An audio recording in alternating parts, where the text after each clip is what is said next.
James Luceno coming in. Right, yes,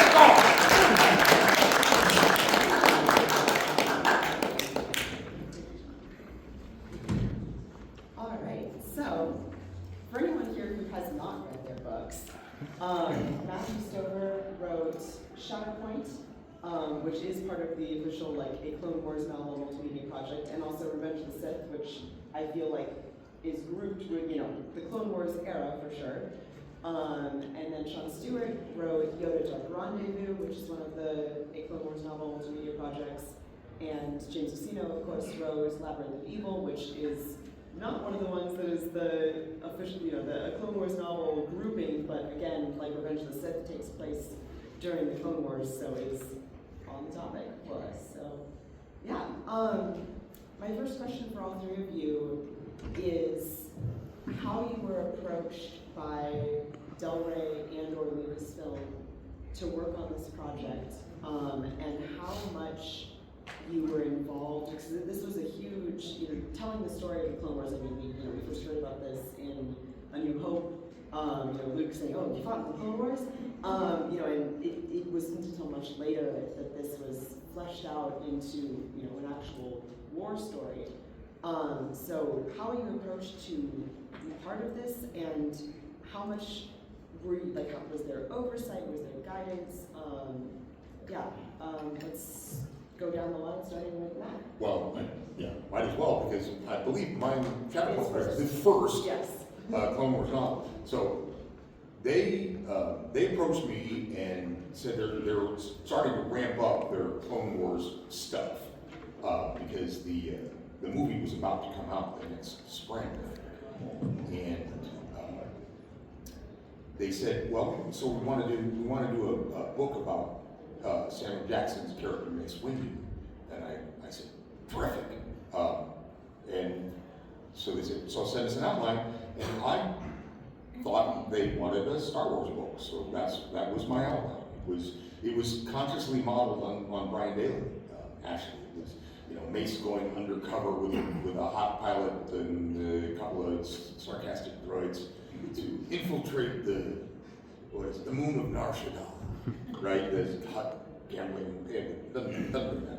Anyway, I really liked it. I thought it was a lot of fun, and I think it was the same day I sent it in. I got a call from, I don't even remember who it was, somebody, one of the higher ups above Sue Rossman, who was my editor out there, said, no, you don't understand. We don't want this to feel like Star Wars. We want to warm up. We want something like Cold Mountain or All Quiet on the Western Front. And I said, have you read either of those books? Everybody dies. And so I was at a complete loss for about 24 hours, and it was right about that time I called up my New York editor, Shelley Shapiro, and said, well, how about if I did Apocalypse Now with Jedi? And she said, I'll check. And they said the same day, just go. I said, we don't need an outline. That's good enough, just go. They have a lot of faith in you for that. Well, they knew, they hired me because of Trader to do this. Yes. They wanted something that was going to be dark and hurt people a little bit. And the only other thing about it that I think might be pertinent is when I wrote it, I was already writing it when I saw Attack of the Clones for the first time. How do I put this? Nobody knew what the Clone Wars were going to look like at that point. I'm not sure that Mr. Lucas really knew what the Clone Wars were going to look like. So my idea was to start it the way our current wars, this was 2002 to 2003, that started as a sort of guerrilla insurgency kind of thing with the Jedi as military advisors, like America did in Vietnam. And so that was my concept, was this, because Apocalypse Now, right? So it's and that was it. I mean, everything else, they just let me go. The only actual specific guideline to do with the multimedia project was they wanted to be sure I included a blue-eyed guy from Mace's home world, whose name was to be Nick Rostu. That's all they said. We wanted to be from Mace's home world. And he's got to have blue eyes because he was gonna be a character in their MMORPG, which I'm not sure they ever actually launched. But that's where Nick came from. And but that was the only actual guideline beyond. No, we want a war story. Yeah. So what was your experience, Sean?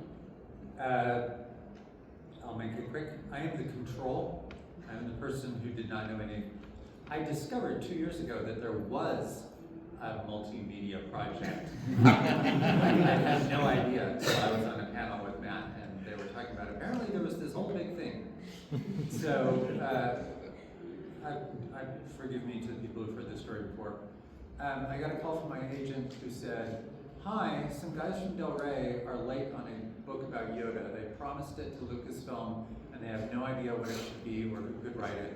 And they went out and had 3 martinis each somewhere in New York, and at the end of the 3rd martini, they looked up at one another and said, Sean?" And I walked around for a day thinking, how do you get to be the answer to that question?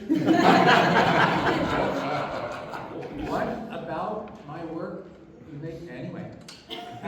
Again, I think that's a great compliment. To be we need a pinch hitter for Yoda. This is Yeah. the guy. I get calls all the time. Say, the Dalai Lama wants to write an adventure. I'm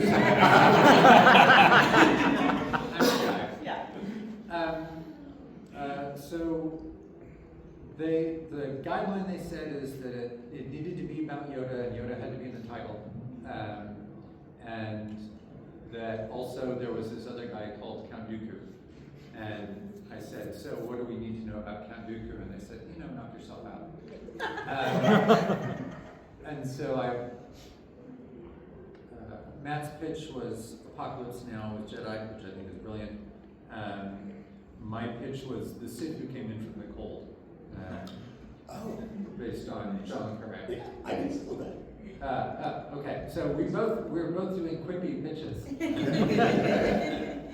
So I pitched them on this idea of Yoda and Dooku sort of circling around one another, figuring out who is going to turn the other one.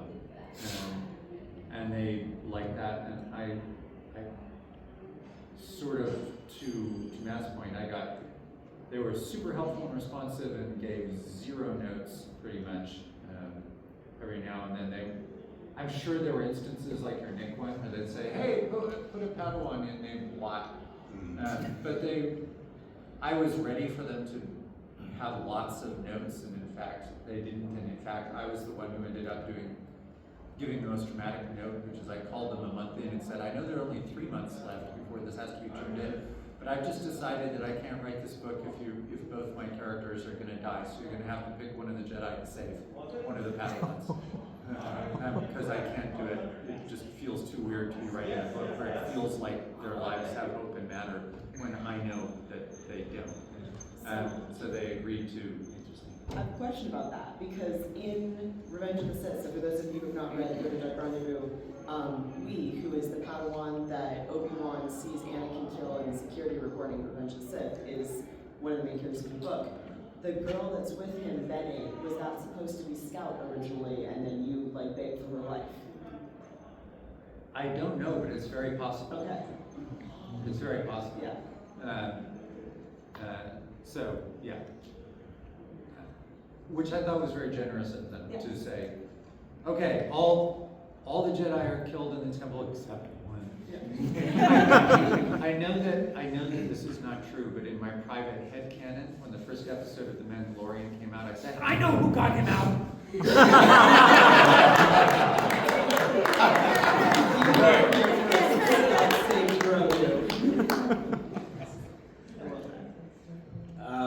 Yeah, by the time Labyrinth came around, I had already written a prequel to The Phantom Menace, or Cloak of Deception, and that was pitched to me. They wrote me and said, what's going on with the Trade Federation? And I had to create a book that gave the backstory. So the pitch to me for Labyrinth was, what did happen on Cabo de Moya? Like I knew. So, so I had to dig down and come up with a story, that would lead into the film. A little tricky at the end because the Clone Wars were doing an adaptation at the same time, and the script for what was going on Coruscant at the end with Grievous kept changing, and we were trying to sort of get on the same page about the events. So there's some disparity in the novel versus what eventually ended up in the animation. But it was a fun process. I actually wrote it when I was in Guatemala. I had to write it really fast. It was during the Bush years, and I think I got maybe a little overly political about the trio of evil that Palpatine was doing there. But it was a good experience. I feel like Matt Stover may have done some of that as well with the Revenge of the Sith novelization, because there's a part where Mace has some things to say about something that sounds a lot like the Patriot Act. I don't believe that would have been on my mind at the time. But let's be very, very clear about this. Star Wars is foundationally anti-fascist. Yes. And so the bad guys really should always be authoritarians, as far as I'm concerned. So and that's all it was, as far as I know. Because authoritarians have there's a sort of classic playbook. Yes. And as we've seen, there's things that they do, and that's no doubt that was just Coincidence. it was a playbook. Yeah. It was not about the paper. Yeah. So talking about how you got started with this, there is something that is so classically 2000s Y2K era that I believe you all received while working on this book. You guys got CD-ROMs that were referred to as the holocron. And when Steve Barnes originally was going to be part of this panel and had to step away for health reasons, his new book, Mace Windu: The Glass Abyss, I have this theory, and I was wanting to ask him that he wrote that with his holocron from when he wrote Suspect Deception, because there are so many little things in there that it just feels like, so tell us about what the holocron is, how you received it. I still have one. Yeah, I hope so. By the time I did Revenge of the Sith, it was online access to the master database. Okay. But for Living in the future. for Shatterpoint, yeah, they sent me a CD that had in Sharpie Jedi hologram, and that's what we used. That was the database in those days. And so it was not nearly as complete as the one that writers have access to now, but it was invaluable. Couldn't do without it. Was that something like queryable, or was it just? Yeah, absolutely. There are a couple of ships and devices that I made up for Shatterpoint, and what I was able to do was look up who created the ships that these kind of look like. Well, systems, right? That's where I learned of their existence. Right? It was from the Jedi hologram. I was like, okay, so what if they did something that looks like, the LAATI that I did the story about? That's my only other actual Clone Wars thing. It's a short story. They included with the Hasbro LAATI. Yeah, the short story collection. Sean, do you have any stories about the hologram? Did you find the hologram useful?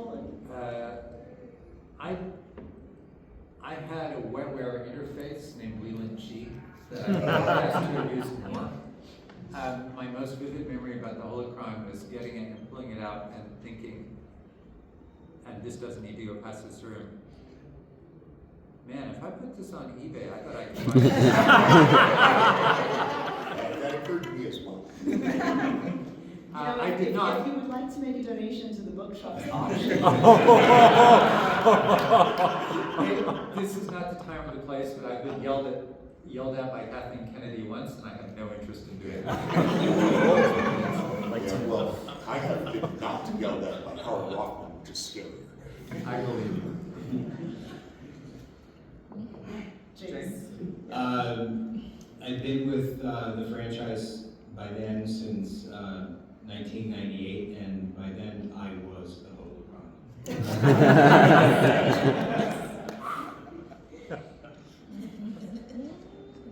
So we've talked a little bit about, writing the Clone Wars and, like writing Apocalypse Now. These are fundamentally war stories, and it's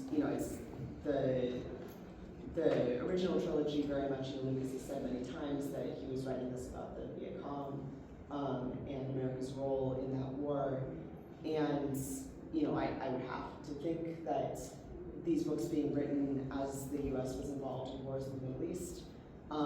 Did that play a factor in your writing at all, just like what the current, as you said, Star Wars has always been very anti-fascist. How did the current events of the time that you were writing these books play in, have an effect, if at all? Well, I already mentioned that Bush was very much on my mind. Just the notion of identifying enemies, occasionally as a pretext for invasion, seemed to fit perfectly what the Emperor was attempting to do, singling out planets and making them targets and turning populations against those worlds. See a lot of that being played out in Andor in the series. I don't know if you guys have watched that. Same sort of thing going on. Yes, the Times very much influenced what I was incorporating into the book. For me, I think the only thing that our current political situation in those days inspired me to do was I think it was at the story conference for Steve Barnes that ended up producing the Cestus Deception. They flew me out there because that was going to be the next book after mine, and they I don't know, wanted me there for input, whatever. But they were asking what else, what other things might make good Clone Wars stories, and I think, I'm not sure, I think I was the first one to pitch what became the Death Star trilogy in the Clone Wars. I said, I think the most important thing to do with a war story is make an anti-war story. And the most effective anti-war media I've ever seen was MASH. So I said, why don't we do MASH with Jedi? So, Apocalypse Now with Jedi? MASH with Jedi. That's what I said, and I don't remember who wrote it, who read it, but I Michael Reeves and... Oh, yes, right. Second name is escaping me right now. Yeah. It's the second day of it. They're really good, My though. brain is, woo. They're really good, Yes, and I was like, eh. Absolutely. What about you, Sheldon? My book is more psychological, if you want. I was looking at the questions last night that you sort of talked about, and I realized the only character in a war novel in my book is Dooku. Yoda and the Padawans are in a Star Wars book. Dooku is a person who is in the middle of strategic considerations on one side, beginning to realize that his underlings want to betray him and his boss wants to betray him, and is in that one of the feelings that a war story will often evoke is the sense of all your options narrowing to zero, and that's the pressure of becoming unendurable. And I was thinking about it last night and thinking it's actually Dooku is the one for whom that is happening in my book. He's the one in the war novel. He does not get to have hijinks. Yeah. He only gets a series of worse and worse options. Right. The other thing I would ask in the SWAT, and we could either do it now or save it for later, but I'm super interested in you guys and what, it's hard for me not to wonder, you guys are mostly younger than I am, what it was like to be reading these stories and watching these shows in the shadow of 9/11 and the years coming after it, which I feel like that had to be a fundamentally different experience than it was for someone who came of age sort of 20 years before that. So I don't know if you want to let people Yeah, talk like about it. we can hop that in right now. Yeah. Any takers on that? Yeah. Yeah, I actually, Oh yeah, we have a microphone here too. we talked a little bit about that during the signing, and the shadow of 9/11 really hung over the prequels and just the surrounding media. I'm just barely old enough to remember getting to go into the cockpit of a plane before 9/11. I was like 3 years old, you know? And that was such a cool experience that no one is ever really gonna have because of that. And I definitely picked up on, the whole axis of evil thing, the whole, even in Revenge of the Sith, the quotes about, you have to whip your enemy, like the Bush speech. I grew up in a very political household. I did end up studying political science, and the prequels became my bread and butter. So I'm like, wow, this is, George called it democratic backsliding, the context of like a war out there. What's so interesting about the War on Terror is that, unlike other wars, we were kind of insulated from the direct effect. The war wasn't happening over there. There wasn't a draft, so it was easy to kind of think of it as happening to other people, not affecting you, much in the same way that the clone army is not really part of, society. They were raised in a vat for war. These are different planets. The other soldiers were droids. You could depersonalize it, so you weren't thinking about it consciously, but the blowback was still happening at home. We were losing our freedom in a lot of ways. Our politics were changing. We were being divided against each other. But because we were insulated from the direct effects, the kind of way that the people of the galaxy were, it was kind of like being a frog in boiling water. You don't notice it until it's too late. Yeah, don't shake it. 9/11 happened when I was in 7th grade, and it didn't really seem to affect me as I thought, which I guess boiling water is a good analogy because, it seemed like the adults were getting more agitated, but otherwise it wasn't affecting you. But then I moved overseas, so I got even more disconnected from it living in Europe. But then you started hearing about Green Day's American Idiot and Gorillaz' Demon Days and the political messages in those. So it was like you were aware of it, but it wasn't affecting you, if that makes sense. But you could see it was affecting other people, and you didn't really understand, at least to me, as a kid. There's a very fast thing and then turn it back over. So it's not Star Wars, but I worked on a project with 9 Inch Nails called Year Zero, which is a giant online immersive thing. Don't even worry about it. But it was full of that, right? It was very much the it was a parable about a revolution attempted against a dystopian and sort of Bush-like American state in the year 2022, which was in the future.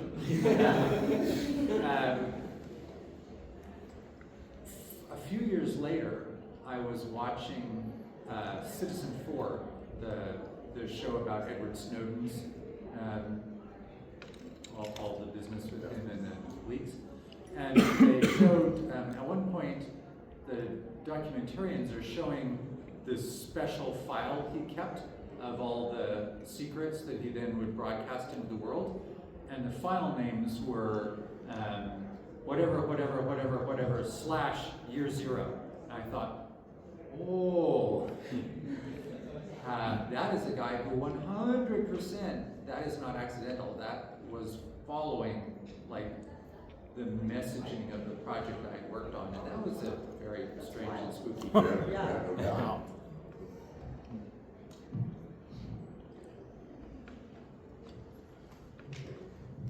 So I'm a little older. I was in 9th grade on 9/11, and I was in New York on 9/11. And I, of course, at that time was reading and start with the book on release. And so, for me, politics of the moment were not felt in the Clone Wars novels. They were felt in New Jedi Order, right? Because the next book released was Star by Star. Okay. Right, so it was a lot to get all of these things all at once. Yeah, I actually think I really came to be a real appreciator of the Clone Wars Multimedia Project later on, rather than at the time. But the multimedia project, I never actually felt contemporary politics influencing my reading of those books. And I think in large part that's because all of the protagonists that we see are Jedi or clones or Sith. And I was none of those things. And the politics of the day affected soldiers, American soldiers, in one kind of way, and I wasn't one of those either. And they were probably the closest thing we had to the clones of the Jedi. And so, you know, the politics of the day affected me, but it affected me as a civilian. Right. And there weren't any civilian protagonists, really. Actually, the one that I can think of is Reeves's book. The civilian, forget his name now. Yeah. It's Murdered by Paul. Right? I think I felt that the most, Yeah. rather than anything in the actual media project. And in Star by Star, right? There, and New Jedi Order in general, you feel it there more than in the movie. Yeah, let's have it. So I mentioned I went to Europe, and when I was in Europe, I was constantly pushing back on like, no, it's not that different, it's not changing. But because I was constantly, it was the Netherlands, which is like the most liberal country in the world. And so I came back to Texas, and I'm like, oh my God, they were right. And I think that there is sort of that, what you were talking about, how there was a disconnect, you know, and this was, granted, I'm also young enough that, like, I obviously wasn't around for Vietnam, but, you know, for myself, growing up, like, you know, this was happening, and there was, like, on TV, I remember there was, like, a color-coded system of, like, what the terror threat level was that day. But at the same time, and I remember when 9/11 happened, that, like, and I grew up in, like, semi-rural Washington, and I know people around me were like saying like, oh, there could be a terror attack anywhere, and it was kind of impressed upon me that like it could happen here. And I look back at that now, and I'm like, I grew up in a farm town, like, no, this was not happening, you know. And I do think that I do see the parallel somewhat to the Clone Wars of that, you know, there were planets that were just being swept into this that, you know, had nothing to do with the conflict. But yeah, it's a good and complicated question, and I think it leads into another question that I had, which is something that in all of your books, there is a theme that I see connected throughout them, which I think is a theme in Star Wars in general, of persevering through no-win situations and hopeless situations and situations that you are just so inequipped to deal with. In Matthew Stowe's book in Shatterpoint, Mace is having to contend with not only the Clone Wars, but seeing just how much colonialism affects his home world, and how there is like the complexity of the situation, and in trying to solve things on a galactic scale with the war, you know, that might not always line up with what is right for his home planet, and the war that has been happening there from colonialism for ages. And in Sean's book, it is about, again, you know, different characters they're in different stories. Like, Yoda is desperately trying to hope. I mean, it is possible that Dooku is, I love the quote of that he thinks he is lying, that, you know, whether or not Dooku is really considering coming back to the light. So Yoda is having to have that radical hope that, you know, Dooku might not be beyond saving. And at the same time, you have these Padawans who have, you know,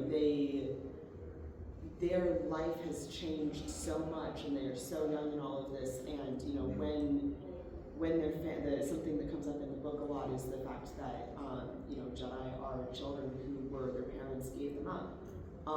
And you know, like you're thinking like Scout knows that she came from a very poor family, and she's barely force sensitive enough to be a Jedi, and it was just that, you know, parents wanted a better life for her that she was given up.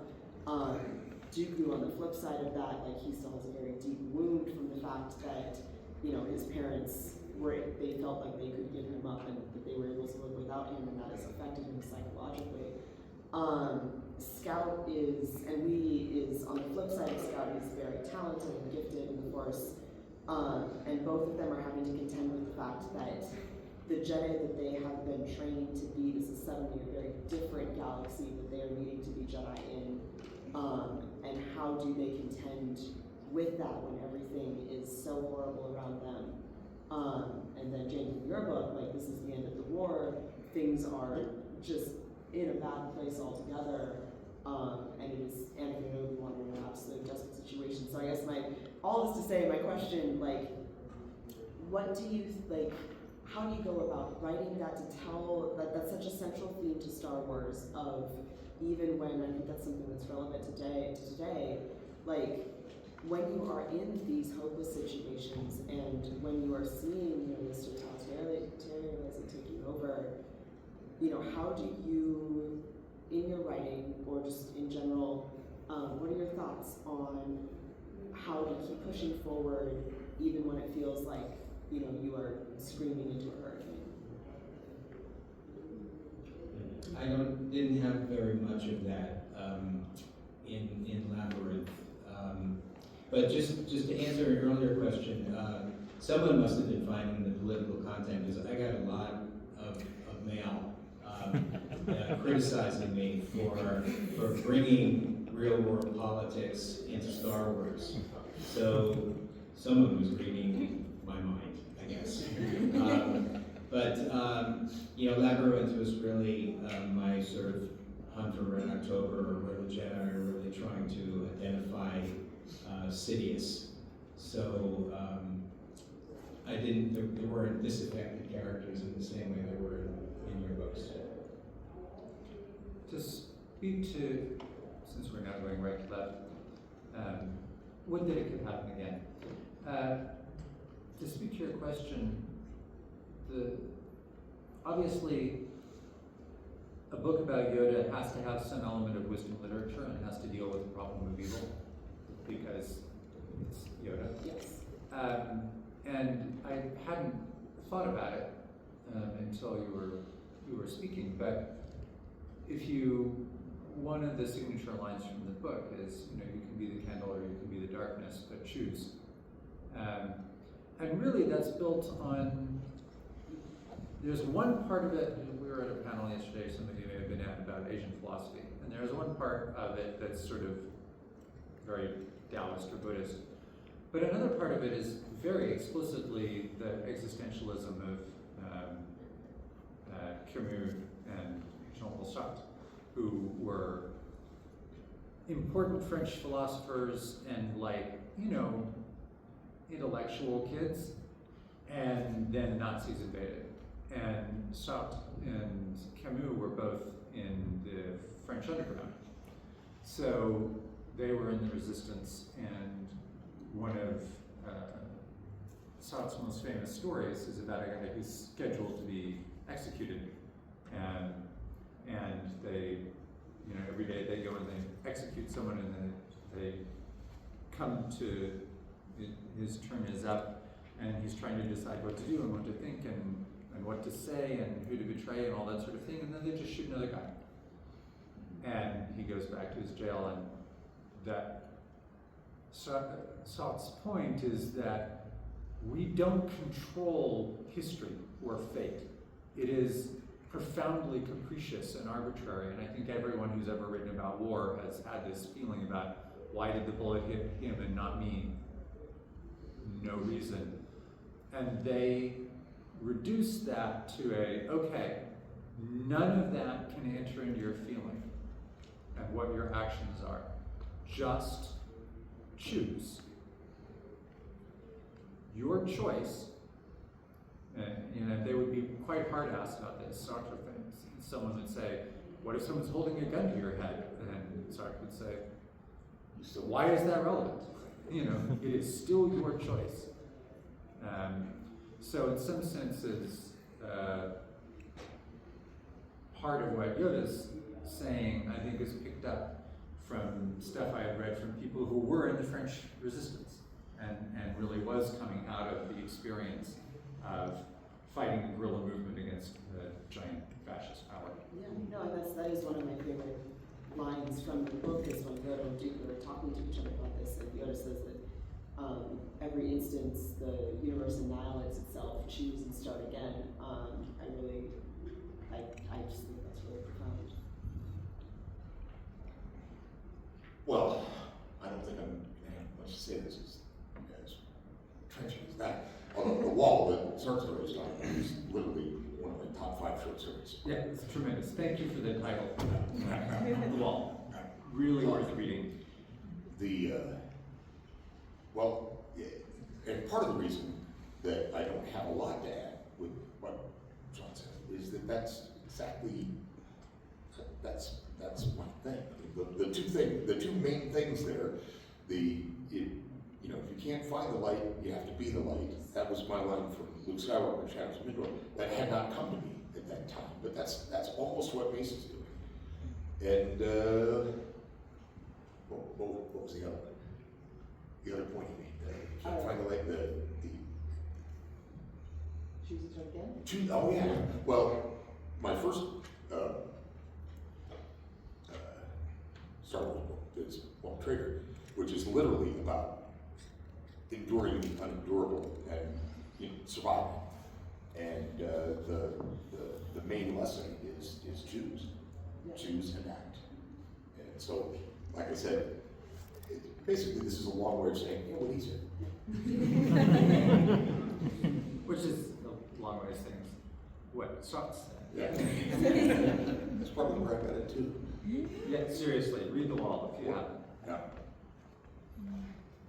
So, this is a divergence from what we were talking about, but as you've been speaking, I'm remembering a conversation we had many years ago for Revenge of the Sith, which we'll call a Clone Wars novel for these purposes, because we were talking earlier about feedback from Lucasfilm, and you had some very difficult feedback from Lucasfilm regarding how you've written the dark side for Revenge of the Sith, and you had an experience, I would say a philosophical type experience of your own, contending with that. I had a moment of enlightenment.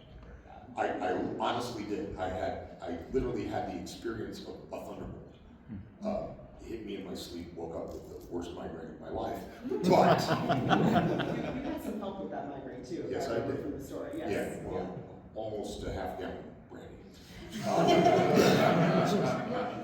Well, that was the bottle I was carrying as I was walking. We should back up. But the point is that I'm not going to tell the whole story here because it's in the Yes, this is a plug. Everybody go get the new edition of Revenge of the Sith that's coming out in October. Spoilers. I'm so glad that's in there, because this was like 2020 probably that you told me this story, and I love it dearly. So Tell the story! Oh my God! Turn on some cameras. I can tell it. I can tell it. I mean, it's not how long. much you drink as long as you have a notepad and a good pen. Just turn off your cameras. Yes. Don't post this because. All right, quick. I wanted to ask you guys about culture, or specifically about the ways in which you sort of wrote about culture and cultural struggles in these books. Mr. Stover, in Shatterpoint, you're writing about internecine indigenous conflict through the eyes of a protagonist who's been displaced within his own diaspora. He is in conflict with his home world and in conflict with his own identity within his home world.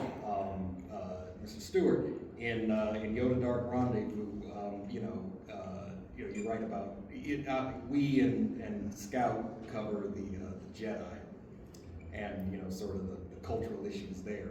But two characters that go unremarked often in that book are the droids, Fidelius and the second one who's Solus. Solus, yeah, Solus and Fidelius, who are fiercely, almost frighteningly independent droids at a time in the franchise when droid sentience and droid rights was a punchline. And so I was hoping that, you know, and I guess it ties into the great theme of the Clone Wars, which is a galaxy, you know, at war with itself culturally and trying to decide what it's going to be, how it's going to exist. There's a lot of that in Labyrinth of Evil. You know, the triad of evil scene. It's the Jedi Council watching the news, you know, watching the State of the Republic address. That's it, and it's like that sort of the push and pull between the Jedi, the Republic, both politically and among its citizens about what are we going to be? The Separatists have their, you know, it's a cultural split as much as it is anything. The Civil War there. So could you talk about writing those things? You know, how did you go about writing those things? Writing them beautifully, writing them, you know, nay, perfectly. And why? And why did you do it? Why was that important? First, I'd just like to point out that this gentleman right here is why I always tell people there's no such thing as a great book. All there are great readers. Now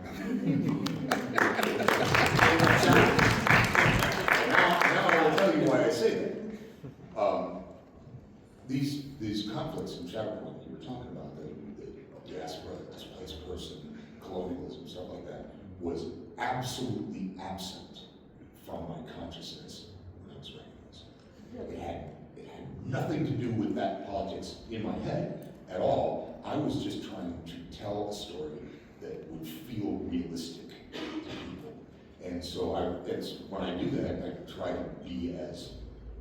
to make people as real and as sort of emotionally honest as they can be under the circumstances. And so all that stuff you find in there, that may be in there, but it's not that I didn't put it there on purpose. It just may be that's something that I internalized, and I had never thought of it in those terms until just now. So that's the answer for me. Bullseye. I would say, again, yes, great question, as yesterday. One of the most I'll throw it out to you guys if you agree. And maybe it's just my predilection, but one of the most frequent misapprehensions I find in readers is there is an idea that writers have a point of view and a book is supposed to get across something they believe.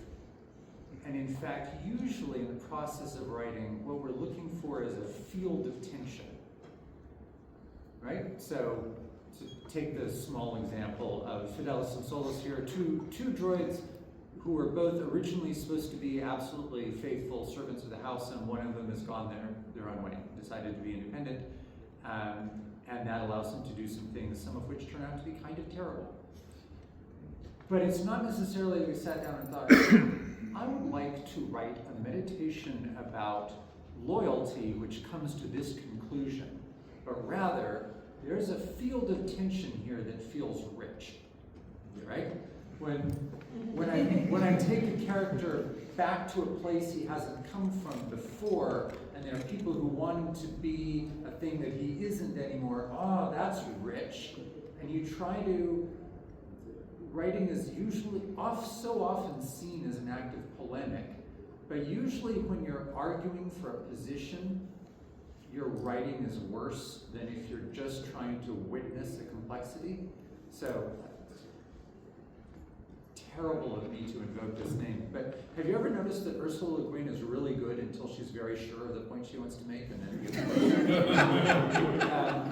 If you're really sure of the point In you want to self-defense, I'm gonna say no comment. make, if you're really sure of the point you want to make, your book's probably going to suck. And some of the most interesting art comes from books that try to be polemic in art. Like if you ever get to the end of Crime and Punishment, Dostoevsky says, and the meaning of this book is this, and the whole rest of the book is like, this is absolutely not what that book is. So anyway, my small contribution to the point is really a different way of saying what Matt was saying, is that we look for where the juice is and try to follow that, rather than, here's the point I wish to make about X. And usually authors who have a point to make about X are pretty dull books. Yeah, I agree with you, Sean, entirely. In fact, I think oftentimes it's the readers that explain to us what we've written. Yeah, exactly, yeah, I went through that just yesterday. Chip Delaney has a famous line: for an opinion about a book that really misses the point, ask the author.